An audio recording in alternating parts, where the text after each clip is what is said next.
오늘 같이 읽은 다니엘 6장 10절의 말씀을 가지고 다니엘의 감사하는 신앙이라는 제목으로 말씀을 드립니다. 말씀 받기 전에 고백합니다. 주는 그리스도시요 살아계신 하나님의 아들이십니다. 우리 또 고백합니다. 감사의 고백은 기적을 체험합니다. 오늘은 한국교회가 추수감사주일로 하나님 앞에 영광 돌리는 주일입니다. 추수감사주일은 이스라엘 백성들이 지키는 절기에서 유래했습니다. 이스라엘 백성들이 지키는 절기는 유월절, 무교절, 칠칠절, 오순절, 나팔절, 초막절 등이 있는데 초막절이 지금의 추수감사절기지요. 절기라는 말은 히브리 말로 하그인데 춤춘다, 또 순환한다라는 의미를 담고 있습니다. 1년의 주기로 순환하면서 축제의 성격을 띠는 의미를 말하지요. 무슨 말입니까? 하나님을 잊지 말라는 거예요. 이렇게 절기를 지키라고 말씀하신 근본 이유는 인생의 생사화복을 주관하시며 모든 만물을 다스리시는 창조주 하나님 앞에서 감사하는 삶을 놓치지 말라, 그 말씀입니다. 요즘 한국교회가 대표적으로 지키는 절기는 성탄절, 부활절, 맥추절, 추수감사절이 있는데 이런 절기의 가장 큰 특징도 하나님께서 베풀어 주신 은혜에 대한 감사를 드리는 것입니다. 성탄절과 추수감사절은 하나님의 인도와 보호하심에 대한 감사를 드리는 절기입니다. 쉽게 말해서 하나님께서 우리에게 원하시는 것은 감사가 생활화된 삶임을 볼 수가 있는 것입니다. 그래서 여러분 누구보다도 더 영적 추수에 대한 감사하는 시간이 여러분이 되셔야 됩니다. 예수 그리스도를 믿어서 하나님의 자녀가 되는 것에 대한 근원적 감사가 회복되시기를 바랍니다. 하나님 자녀의 삶은 감사로 시작해서 감사로 진행하고 감사로 마무리되어야 합니다. 우리가 구원받은 것부터 우리의 노력이 아닙니다. 하나님의 은혜입니다. 하나님의 선물이기 때문에 그렇습니다. 사도 바울은 로마서 8장 32절에 이렇게 선포하고 있습니다. 자기 아들을 아끼지 아니하시고 우리 모든 사람을 위하여 내주시니가 어찌 그 아들과 함께 모든 것을 우리에게 주시지 아니하겠느냐, 그렇게 선포하고 있습니다. 그만큼 우리는 완벽하게 보장된 삶으로 초대받은 것입니다. 사랑하는 성도 여러분, 하나님과 동행하는 삶의 축복을 누리고 진정으로 감사하는 삶을 회복하며 사시기를 그리스도이신 예수님 이름으로 축원합니다. 첫째로 다니엘의 감사 찬양입니다. 오늘 본문을 보면 다니엘이 보여준 감사 신앙이 나와 있습니다.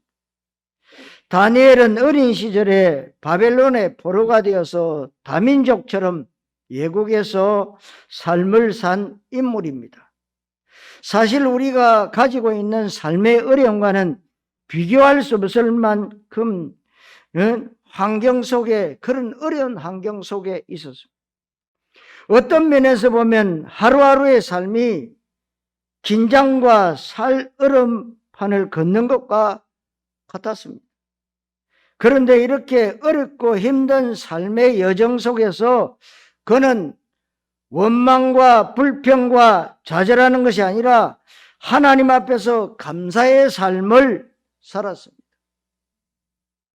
그 결과 그는 포로 신분임에도 불구하고 바벨론의 총리가 되었습니다. 믿음의 대표적 인물로 서게 되었습니다. 왜 이렇게 됐을까요? 감사했어요. 여러분이 정말로 하나님을 믿는다면 일주일 동안 일어나는 모든 문제 사건은 하나님이 간섭하고 개입하고 계신다는 사실을 인정하셔야 돼요. 그렇지 않는다면 몽땅 다 뭐냐? 내 문제고 너 문제입니다. 문제는 문제를 낳습니다. 그 문제 뒤에 사단이 개입하고 있다는 겁니다.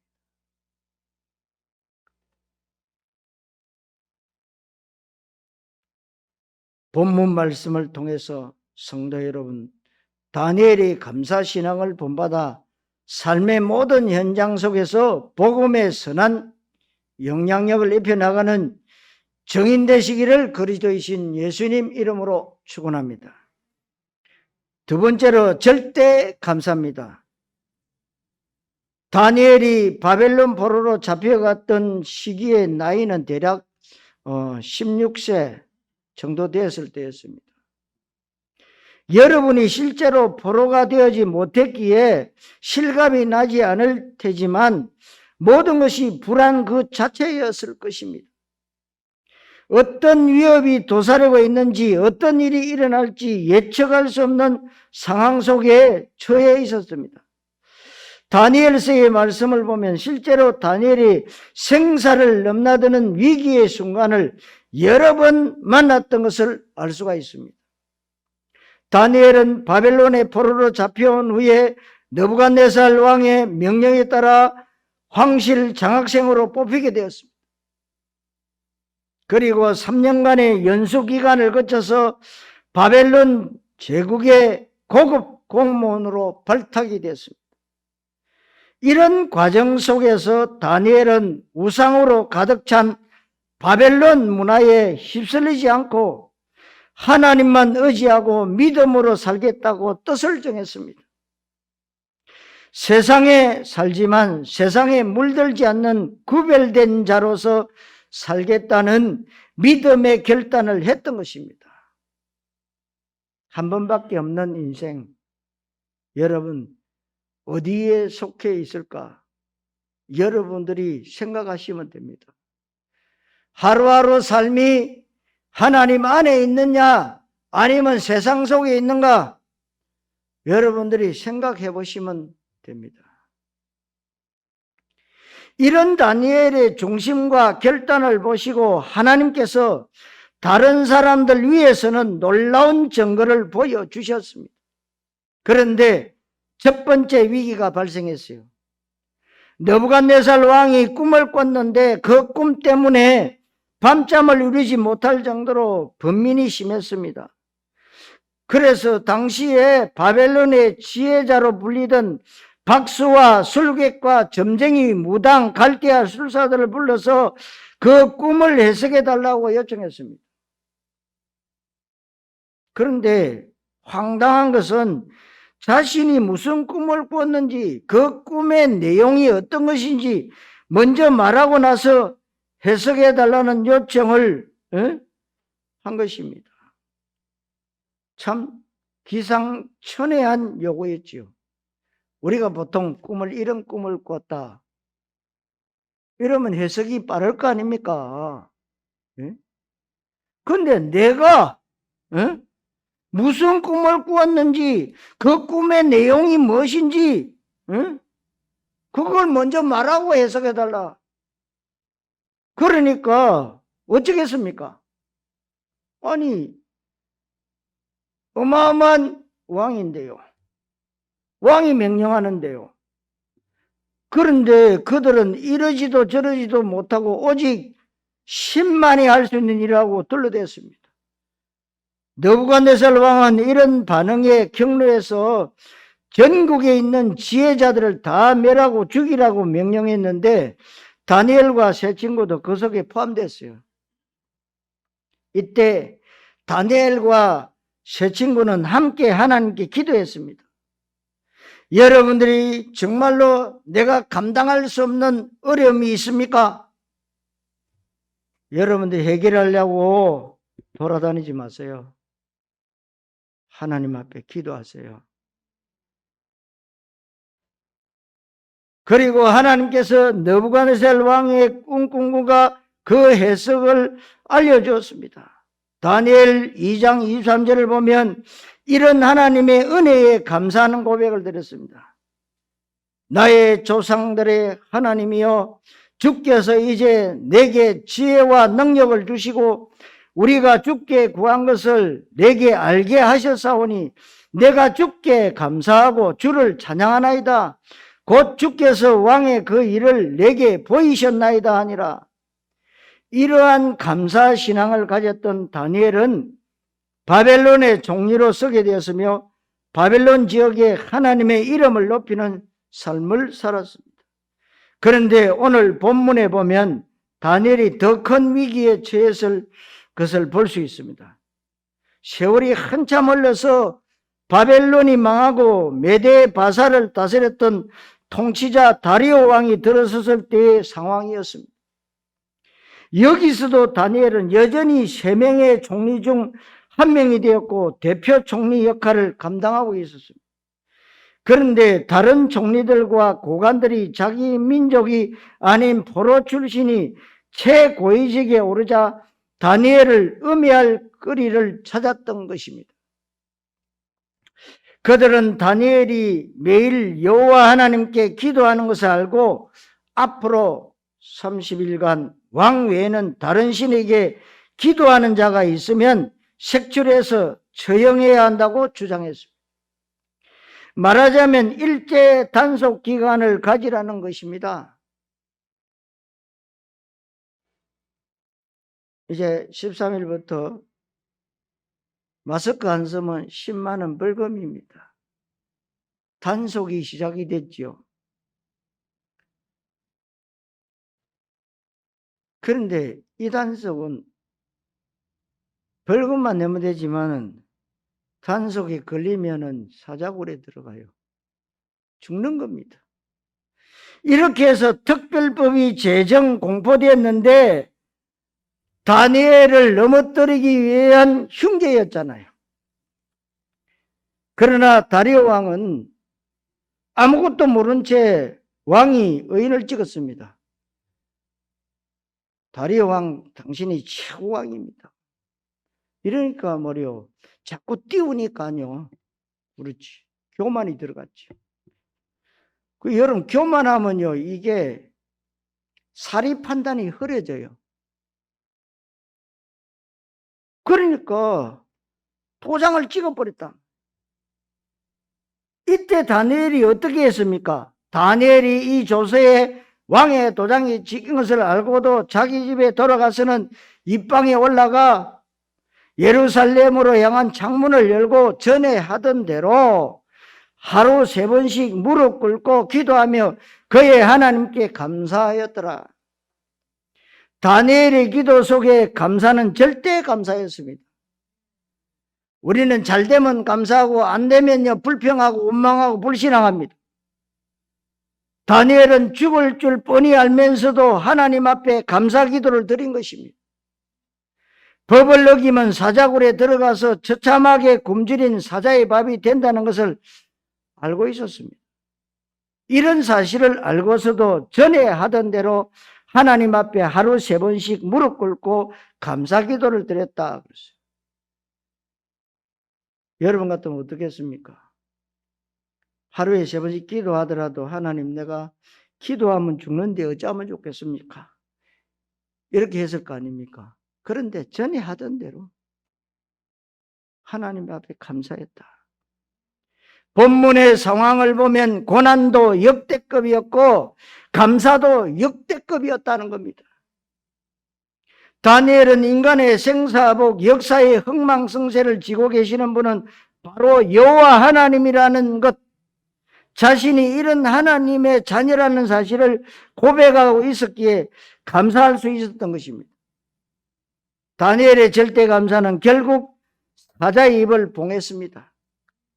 사자굴에 던져진 다니엘을 위해 하나님께서 천사를 보내셔서 사자의 입을 봉해버렸습니다. 죽음의 사자굴에서도 참 자유함을 누릴 수 있도록 하나님이 인도하신 것입니다. 지금 여러분 앞에 영적으로 어떤 사자가 입을 벌리고 있습니까? 물질의 사자입니까? 건강의 사자입니까? 질병의 사자입니까? 암병의 사자입니까? 인간관계의 사자입니까? 절대 감사로 영적 사자의 입을 다 봉해버리시기를 바랍니다. 그리스도를 본받아라는 고전을 쓴 토마스 아켄베스의 말입니다. 감사하는 사람에게는 언제나 은혜가 따라다닌다 그랬어요.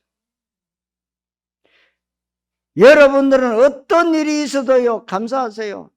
불평하고 원망하고 불신앙하면요, 마귀가 따라다녀요. 아무리 여러분들이 정확한 말을 하고 사리의 분별에 맞는 말을 하더라도 불평하면서 원망하면서 불신앙해서 나오는 말은 다 거기 사기꾼 도둑놈 마귀에게 속은 겁니다.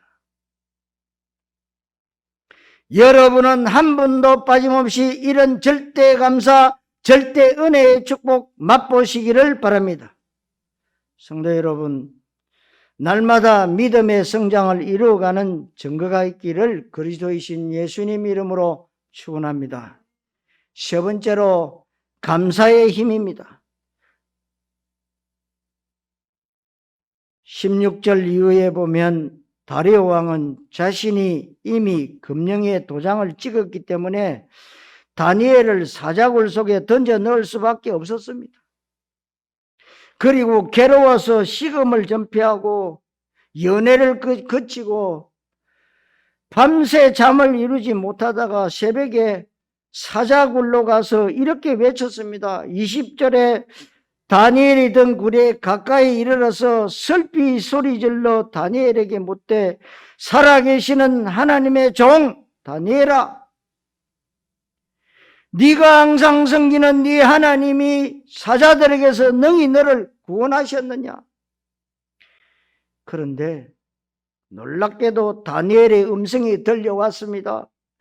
다니엘이 왕에게 아뢰되 왕이여 원하건대 왕은 만수무강하옵소서.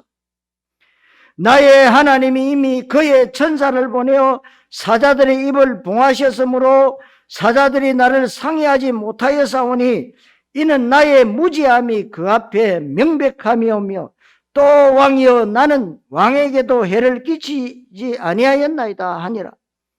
왕이 심히 기뻐서 명하여 다니엘을 굴에서 올리라 하며 그들이 다니엘을 굴에서 올린 적 그의 몸이 조금도 상하지 아니했으니 이는 그가 자기의 하나님을 믿었더라. 여러분, 오늘도 하나님의 말씀 믿으시기 바랍니다. 다리오 왕의 입을 통해서 온 땅에 있는 모든 백성과 나라들과 언어가 다른 모든 사람에게 여호와 하나님이 살아 역사하시는 하나님, 구원의 하나님이심이 전해졌어요. 전도 중에 최고의 전도죠. 성교 중에 최고의 성교입니다. 사도행전 16장에도 보면 사도 바울이 빌립보 감옥에서 매를 맞고 갇혔을 때 원망하고 불평한 것이 아닙니다. 저와 여러분 같으면 어떻겠습니까? 하나님, 내가 한 짓이 복음 전한 것밖에 없는데 왜 내가 매를 맞고 이렇게 비투성이가 되어서 감옥에 갇혀야 됩니까? 그럴 건데 오히려 바울은 기도하고 찬송하며 감사했다고 했습니다. 그건 기적이 일어났어요. 갑자기 옥토가 흔들리고 옥문이 열렸습니다. 그냥 밖으로 나가면 되는데 그런 상황이었어요. 그런데 감옥을 지키던 간수가 졸다가 깨어서 죄수들이 다 도망간 줄 알고 칼을 빼서 자기를 하려고 할 때 바울이 스탑 제지했습니다. 이 간수가 큰 감동을 받고 그의 온 집안이 다 복음을 받게 됐습니다. 주 예수를 믿으라 그리하면 너와 내 집이 구원을 얻으리라. 할렐루야. 이후에 그는 루디아와 함께 빌립보 복음화의 중요한 역할을 감당한 인물이 되었습니다.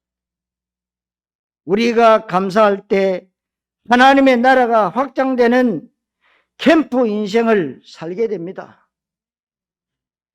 그러므로 다니엘처럼 여러분의 중심 속에서 감사의 창문을 여시기를 바랍니다. 사도 바울처럼 감사의 찬양을 부르시기를 바랍니다. 그러면 여러분의 영혼이 먼저 살아나고 활력이 있게 돼요. 자연스럽게 여러분을 통해 복음의 영향력이 확산되게 되어 있습니다. 여러분들이 진행되는 전도 캠프에 감사함으로 믿음의 도전을 해보시기를 바랍니다. 오늘 2시 반에 여러분 캠프 메시지가 일어날 겁니다. 여러분들 다 점심 잡수고 가지 마세요.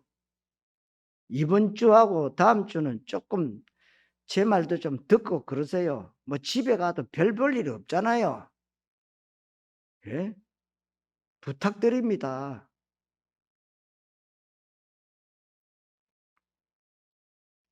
세상의 불신자들이 여러분의 모습을 보면서 살아계시는 하나님을 고백하는 증거가 있게 되시기를 바랍니다.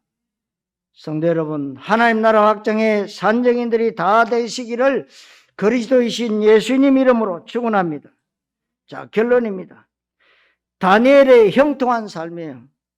이 다니엘이 다리오 왕의 시대와 바사 사람 고레스 왕의 시대에 형통하였더라. 다니엘 6장 28절에 말씀하고 있죠. 다니엘은 바벨론 느부갓네살 왕 시대에 형통한 축복을 받았습니다. 다리오 왕의 시대에도 형통한 축복을 받았습니다. 바사 사람 고레스 왕의 시대까지 형통의 축복을 받았습니다. 누구나 다 형통한 축복을 받기를 소원합니다. 이 시대는 잘 사는 시대고 정말로 노력 제대로 하면 부자 되는 시대입니다. 여러분들이 정말 부자 되고 잘 살고 해서 237 다민족 살리는데 쓰임받는 정인으로 써야 될 줄로 믿습니다. 여러분들이 손이 적어서 못 받겠습니까? 나는 허리가 아파서, 나는 다리가 아파서 그럽니다. 여기에 돈 10억 기계에다 지어놓고 가져가라면 하나도 안 아프게 잘 가져갈 겁니다. 하나님은 여러분들의 돈 10억이 100억이 문제인 줄 압니까? 이건희는 몇십 조를 남기고 갔는데 그건 누구 겁니까? 본인이 고백했습니다. 내가 아끼던 차, 자동차 이건 누가 가지고 갈까? 내가 그만큼 노력해서 수십조 원의 돈을 이거 누가 가지고 갈까? 빈손 들고 갔다가 빈손 들고 가는 인생입니다. 하나님 앞에 여러분들이 아낌없이 들으셔요.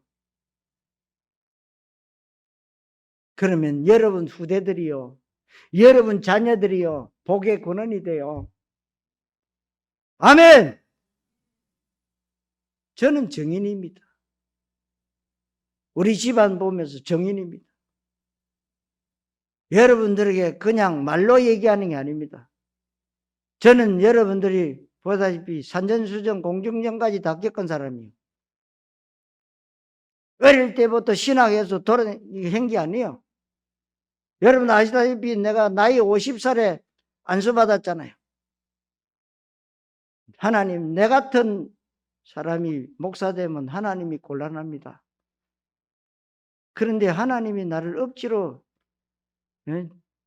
저를 목을 비틀었어요.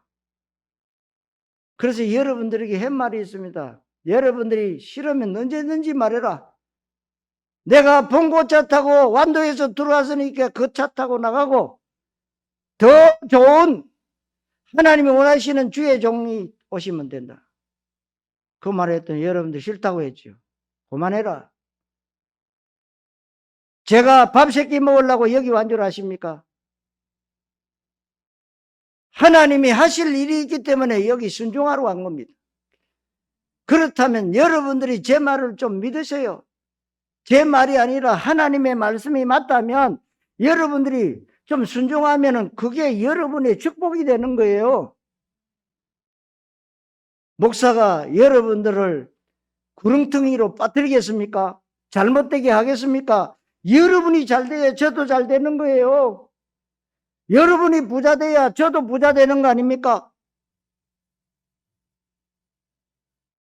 여러분, 이 다니엘은 세월이 흐르면서 왕이 바뀌고 이 왕조도 바뀌는데 변화를 겪었지만 다니엘은 여전히 형통한 삶을 살았습니다. 이것이 바로 절대 믿음, 절대 기도, 절대 감사의 능력인 것입니다. 영국의 설교자 찰스 스펄전 목사가 이런 유명한 말을 남겼습니다. 불행할 때 감사하면 불행이 끝난다. 형통할 때 감사하면 형통이 연장된다라고 말하고 있습니다. 참 의미 있는 표현이지요. 성도 여러분, 감사의 고백을 해보시기 바랍니다. 속으로만 감사하지 마시고 입술로 감사를 고백하는 것이 너무나도 중요합니다. 민수기 14장을 보면 가나안 입성을 앞둔 이스라엘 백성들이 여호수아와 갈렙이 아닌 다른 10명의 정탐꾼의 부정적 보고를 들은 후 하나님을 향한 원망이 극에 달했습니다. 그때 하나님께서 이렇게 말씀하셨어요. 너희 말이 내 귀에 들린 대로 내가 너희에게 행하리니. 무슨 말입니까? 하나님께서 들은 대로 행하시겠다는 겁니다. 원망과 불평의 소리를 낸 사람은 가나안 땅에 들어갈 수가 없다. 그러나 믿음의 고백을 한 사람만 들어가게 될 것이라는 말씀이에요. 여러분 어떻습니까? 여러분 지금 여러분들의 영적 상태는 어떻습니까? 오늘부터 여러분 감사를 회복하세요. 감사하는 사람은 감사거리가 계속 생깁니다. 불평하는 사람은 불평이 계속 일어납니다. 그것이 응답이에요. 응답은 멀리 있는 것이 아닙니다.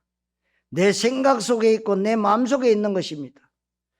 하나님 앞에 날마다 감사하는 삶을 산다면 하나님은 여러분들에게 감사할 수밖에 없는 응답을 계속 주실 줄로 믿습니다. 실제로 여호수아와 갈렙을 제외한 출애굽 1세대는 전부 다 죽었잖아요. 광야에 뼈를 묻었습니다. 그런데 여호수아와 갈렙은 뭐요? 가나안 땅 들어갈 수 있다고 했어요. 들어갔어요. 1세대 가운데 유일하게 들어간 사람은 여호수아와 갈렙. 성경은 거짓말하지 않습니다. 저와 여러분들은 거짓말 잘하지만 하나님의 말씀은 1.1핵도 변화되지 않고 거짓말하지 않습니다. 말씀을 언약으로 붙잡으면 하나님은 붙잡은 자를 통해서 성취시키신다는 사실입니다.